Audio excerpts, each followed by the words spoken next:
सभी साथियों को मेरी तरफ से नमस्कार। साथियों, आज अपने हिंदी साहित्य की सीरीज़ का ये 13वां वीडियो है वो करने जा रहे हैं। इससे पहले हम 12 वीडियो है वो कर चुके हैं। यदि आपने पीछे के वीडियो नहीं देखे हैं तो आप चैनल की प्ले लिस्ट में जा कर के वो वीडियो देख सकते हैं।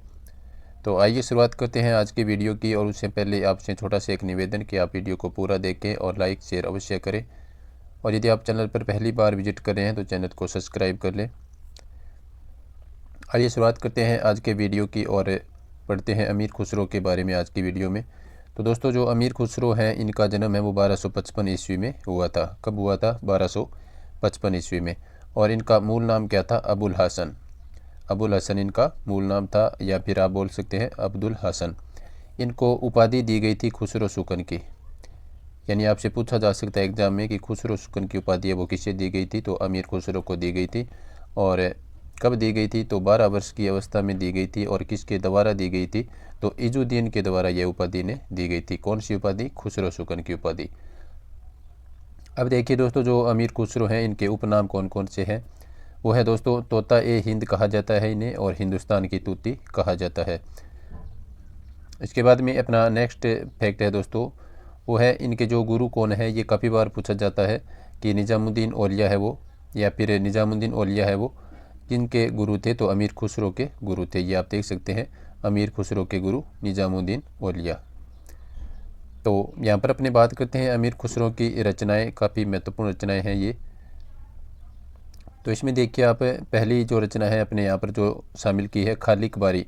यह इनका एक शब्दकोश है जो कि गयासुद्दीन तुगलक को भाषा ज्ञान देने के लिए इन्होंने लिखा था।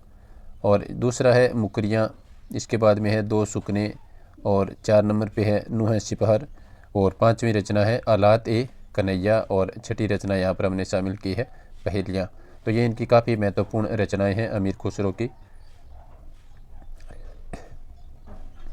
इसके बाद में नेक्स्ट महत्वपूर्ण फैक्ट देखिए साथियों, खालिक बारी में तुर्की, हिंदी, अरबी और फारसी के शब्द शामिल किए गए। यानी जो खालिक बारी इनका जो शब्दकोश है इसमें तुर्की, हिंदी, अरबी और फारसी भाषा के शब्द शामिल किए गए हैं। इसके बाद में देखिए, नूह सिपहर रचना में भारतीय बोलियों के संबंध में विस्तार से वर्णन है वो किया गया है। और इसके बाद में है खुसरो खड़ी बोली हिंदी के प्रथम कवि माने जाते हैं। ये काफ़ी महत्वपूर्ण लाइन है, आप इन्हें अच्छी तरह से याद रखें। खुसरो खड़ी बोली हिंदी के प्रथम कवि माने जाते हैं। और इसके बाद में है आधुनिक खड़ी बोली हिंदी के प्रथम कवि श्रीधर पाठक माने जाते हैं।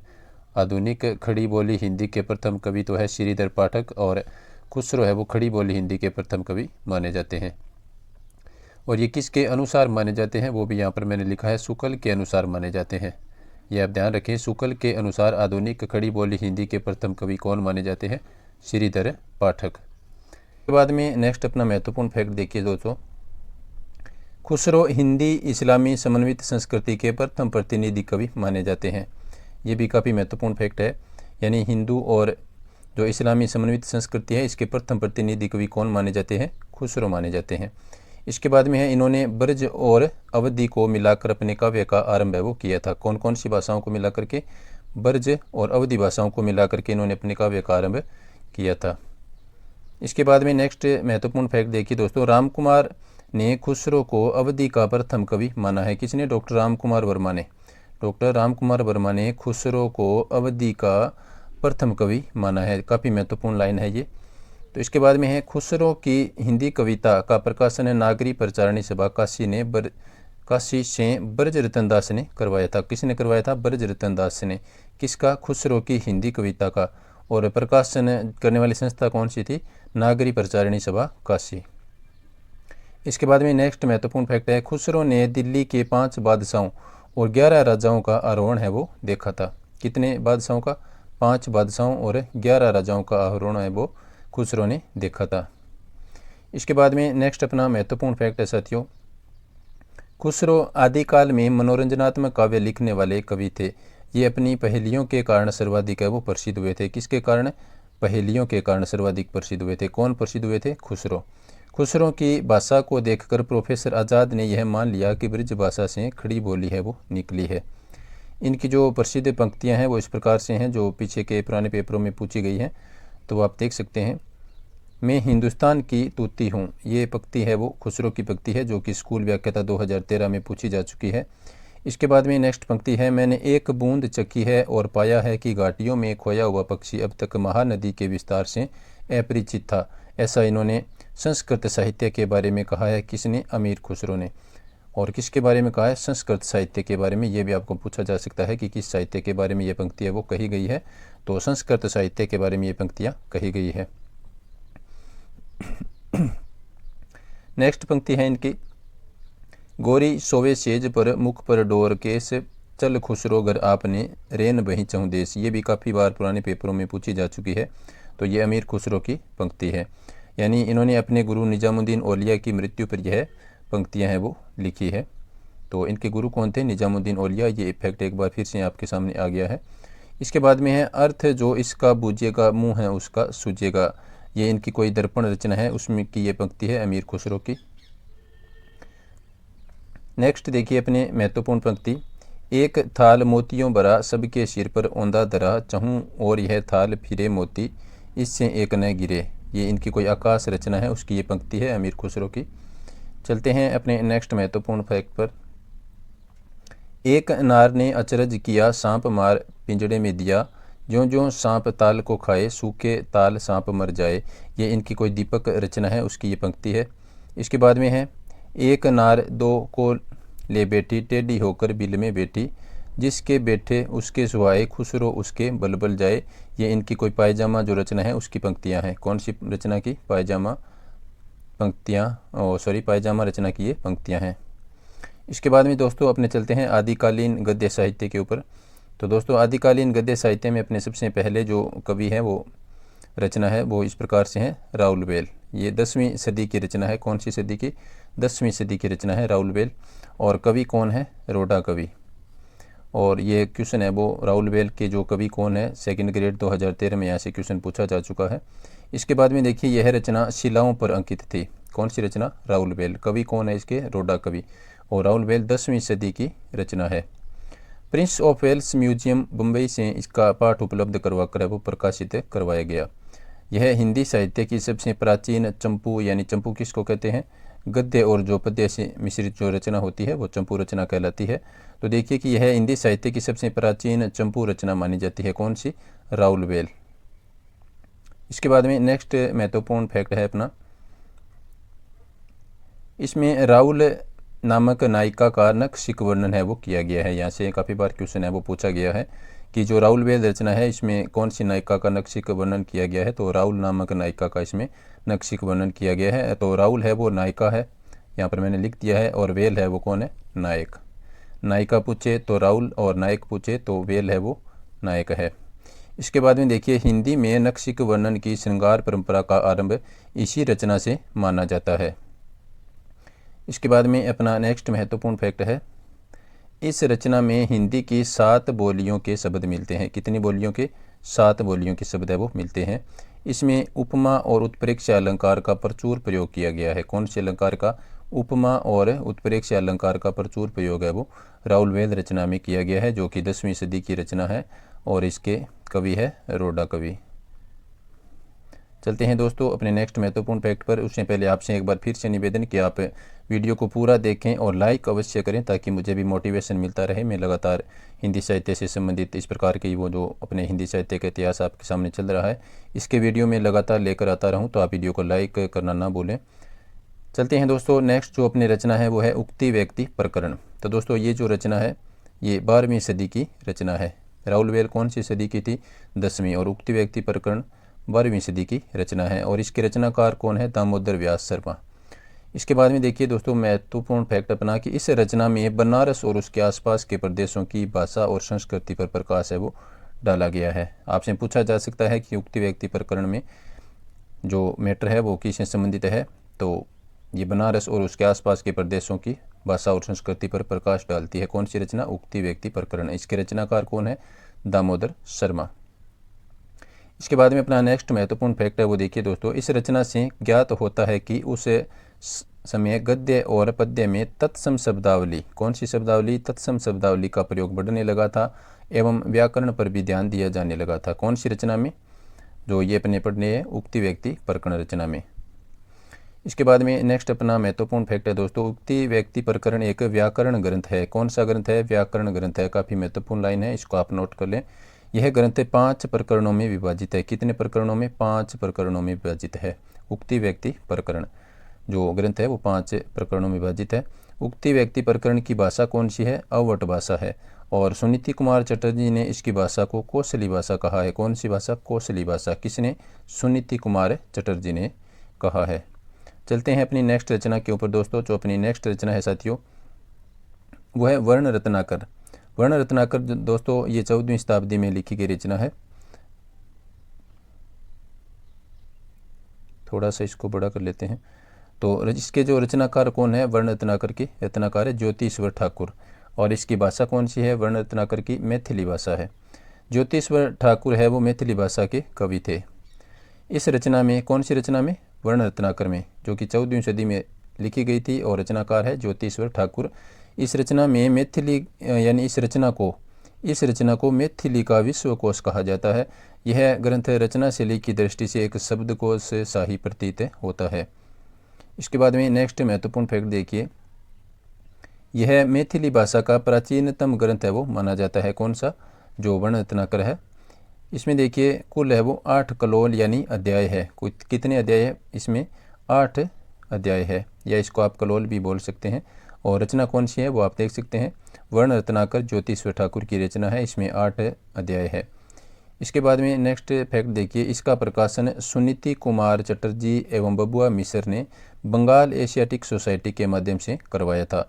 और नोट लगा करके मैंने यहाँ पर लिखा है, जॉर्ज ग्रियर्सन के इतिहास का प्रकाशन 1800 ईस्वी में इसी संस्था में हुआ था। तो ये आप देख सकते हैं, ये 2 फैक्ट मैंने एक साथ लिखे हैं। यानी जो बंगाल एशियाटिक सोसाइटी है इसने भी जॉर्ज ग्रियर्सन के इतिहास का प्रकाशन 1888 ईस्वी में किया था। इसके बाद में नेक्स्ट अपनी जो महत्वपूर्ण रचना है वो देखिए दोस्तों, आदिकालीन अपभ्रंश से संबंधित रचनाओं पर हम आ चुके हैं। तो इसमें पहली रचना है पौमचर्यु, जिसके रचनाकार है स्वयंभू। और रिठमेणीचर्यु, इसके रचनाकार स्वयंभू। और पंचमीचर्यु, इसके भी स्वयंभू। इसके बाद में स्वयंभू छंद, इसके रचनाकार भी स्वयंभू हो जाएंगे। और इससे संबंधित महत्वपूर्ण बात यह है कि इन्होंने अपनी भाषा को देसी भाषा कहा। किन्होंने? स्वयंभू ने क्या कहा? अपनी भाषा को देसी भाषा कहा। नोट लगा करके यहाँ पर लिखा गया है कि भरतमुनि ने अपभ्रंश यानी स्वयंभू की भाषा को देश भाषा कहा है। किसने? भरतमुनि ने। अपभ्रंश को क्या कहा है? स्वयंभू की भाषा को क्या कहा है? देश भाषा कहा है। इसके बाद में नेक्स्ट अपना फैक्ट है, स्वयंभू का जन्म है वो 1783 ईस्वी के आसपास माना जाता है। और परमचर्यु है जो पौमचर्यु को अपभ्रंश की रामायण भी कहा जाता है। ये भी काफ़ी महत्वपूर्ण फैक्ट है। यानी जो पौमचर्यु जो रचना है इसको अपभ्रंश की रामायण भी कहा जाता है। इसको आप अच्छी तरह से याद रखें। आपसे पूछा जा सकता है कि अपभ्रंश की रामायण है वो किस रचना को कहा जाता है? तो पौमचर्यु को कहा जाता है। और इसके रचनाकार स्वयंभू। स्वयंभू को अपभ्रंश का वाल्मीकि तथा अपभ्रंश का प्रथम महाकवि भी कहा जाता है। ये भी काफ़ी महत्वपूर्ण लाइन है। स्वयंभू को अपभ्रंश का वाल्मीकि और अपभ्रंश का प्रथम महाकवि भी कहा जाता है। पौमचर्यु अपभ्रंश की प्रथम कड़वकबद्ध रचना मानी जाती है। अब ये कड़वकबद्ध रचना है, ये मानी जाती है कौन सी? पौमचर्यु। और किस भाषा की? अपभ्रंश भाषा की। इसके बाद में अपना नेक्स्ट फैक्ट है, रिठमेणीचर्यु में मुख्य रूप से कृष्ण का वर्णन है। किसका? कृष्ण का वर्णन है वो मुख्य रूप से किया गया है। पौमचर्यु में 5 कांड और 90 संधियाँ और 12,000 श्लोक है। कितने कांड हैं? 5 कांड। संधियाँ कितनी है? 90। और श्लोक कितने हैं? 12,000। तो इसके बाद में आप देखिए जो कड़वकबद्ध रचना होती है उसमें क्या क्या होता है। तो कड़वकबद्ध रचना में 7 चौपाई के साथ एक दोहा होता है, वो कड़वक शैली कहलाती है। इसके बाद में दोस्तों अपनी जो महत्वपूर्ण रचना है नेक्स्ट रचना वो है महापुराण, जो कि पुष्पदत्त की रचना है। महापुराण किसकी रचना है? पुष्पदत्त की रचना है। और ये 10वीं सदी में लिखी गई थी। इस रचना में 63 महापुरुषों का जीवन चरित्र वर्णन किया गया है। कितने? 63 महापुरुषों का। किस रचना में? महापुराण रचना में। इसके रचनाकार पुष्पदत्त। और कब रचना हुई? 10वीं सदी में। पुष्पदत्त प्रारंभ में शैव थे तथा बाद में जैन धर्म इन्होंने अपनाया था। इनकी रचनाओं पर जिन भक्ति का प्रभाव दिखाई देता है। किस भक्ति का? जिन भक्ति का प्रभाव दिखाई देता है। शिव सिंह सेंगर ने पुष्पदत्त को भाषा की जड़ कहा है। यानी आपसे पूछा जा सकता है कि शिव सिंह सेंगर ने किस कवि को भाषा की जड़ कहा है, तो पुष्पदत्त इसका आंसर हो जाएगा। इसके बाद में नेक्स्ट फैक्ट देखिए, महापुराण रचना के कारण इनको अपभ्रंश का वेद व्यास भी कहा जाता है। तो आपसे ये भी पूछा जा सकता है कि अपभ्रंश का वेद व्यास किसे कहा जाता है, तो पुष्पदत्त को कहा जाता है। शिव सिंह ने पुष्पदत्त को अपभ्रंश का बहुभूति भी कहा है। किसने? शिव सिंह ने। किसको कहा है? पुष्पदत्त को। और क्या कहा है? अपभ्रंश का बहुभूति। इसके बाद में नेक्स्ट अपनी रचना है दोस्तों अण्य कुमार चरियु, ये पुष्पदत्त की रचना है। और जस हर चरियु, ये भी पुष्पदत्त की रचना है। इसके बाद में अपनी नेक्स्ट रचना है वो इस प्रकार से है, भविष्यत कहा, ये रचना है दोस्तों धनपाल की रचना है। विंटर नीतज ने भविष्यत कहा को रोमांटिक महाकाव्य की संज्ञा दी है। किसको? इसे भविष्यत कहा रचना को किसने? विंटर नीतज ने भविष्यत कहा को रोमांटिक महाकाव्य की संज्ञा दी है। ये बहुत ही महत्वपूर्ण फैक्ट है। इसके बाद में नेक्स्ट अपना जो फैक्ट है दोस्तों, संदेश रासक रचना है, ये अब्दुल रहमान या अदहमान भी इनको कहा जाता है, इनकी रचना है। और इसका जो स्थिति काल है किनका? अब्दुल रहमान का। तो ये 12वीं या 13वीं शताब्दी है। इसके बाद में नेक्स्ट महत्वपूर्ण जो इस रचना से संबंधित फैक्ट है वो इस प्रकार से है कि यह पहला धर्मेतर रास ग्रंथ माना जाता है। कौन सा? संदेश रासक। अब्दुल रहमान किसी भी भारतीय भाषा में रचना करने वाले प्रथम मुसलमान कवि माने जाते हैं। और संदेश रासक श्रृंगार रस काव्य की परंपरा वाली पहली पुस्तक मानी जाती है। कौन? संदेश रासक श्रृंगार रस काव्य परंपरा की पहली पुस्तक मानी जाती है। इसके बाद में है संदेश रासक एक खंड काव्य है। तो क्या है संदेश रासक? एक खंड काव्य है जिसमें विक्रमपुर की वियोगिनी का वर्णन है। इसके बाद में दोस्तों अपनी नेक्स्ट रचना है परमात्म प्रकाश, इसके रचनाकार जोइंदु है। और योगसार, इसके रचनाकार भी जोइंदु है। जो कि इसके बाद में आप आगे देखिए शब्दानुशासन, इसके रचनाकार कौन है? हेमचंद्र। शब्दानुशासन के रचनाकार हेमचंद्र माने जाते हैं। हेमचंद्र सूरी से ये अलग कवि है, ये आप ना समझें कि ये हेमचंद्र सूरी है। ये शब्दानुशासन वाले जो रचनाकार है ये हेमचंद्र सूरी नहीं है, ये अलग से हेमचंद्र सूरी है। तो हेमचंद्र को प्राकृत भाषा पाणिनि कहा जाता है। किसको? हेमचंद्र को प्राकृत भाषा पाणिनि कहा जाता है। एक व्याकरण ग्रंथ है। कौन सा? शब्दानुशासन एक व्याकरण ग्रंथ है जिसमें संस्कृत, प्राकृत एवं अपभ्रंश तीनों भाषाओं का समावेश दिया गया है। और हेमचंद्र को सिद्ध हेम नाम से, यानी जो हेमचंद्र का जो व्याकरण है वो सिद्ध हेम नाम से प्रसिद्ध हुआ था। पंक्ति है अपनी, हेमचंद्र का सिद्ध हेम नाम से व्याकरण है वो प्रसिद्ध हुआ था। भला हुआ जो मारिया बहिणी महारा कंतु, ये मुंज की पंक्तियां हैं। इसके बाद में देखिए नेक्स्ट रचना है पाहुण दोहा, इसके रचनाकार है राम सिंह। और इसके बाद में अपनी रचना है प्राकृत व्याकरण, इसके रचनाकार हेमचंद्र सूरी है। चलते हैं अपनी नेक्स्ट महत्वपूर्ण रचना पे, प्राकृत प्रकाश। तो दोस्तों जो प्राकृत प्रकाश रचना है वो वर रुचि की रचना है। और कुवल्यमाला उद्योतन सूरी की रचना है। यह आदिकाल का प्राचीन गद्य ग्रंथ है। कौन सा? कुवल्यमाला। इसके बाद में नेक्स्ट अपनी रचना है धम्म परीक्षा, जो कि हरिशेन की रचना है। किसकी? हरिशेन की रचना। कौन सी? धम्म परीक्षा। इसके बाद में अपनी नेक्स्ट रचना है पृथ्वीराज विजय, जो कि आप सभी को पता है पृथ्वीराज विजय जयानक की रचना है।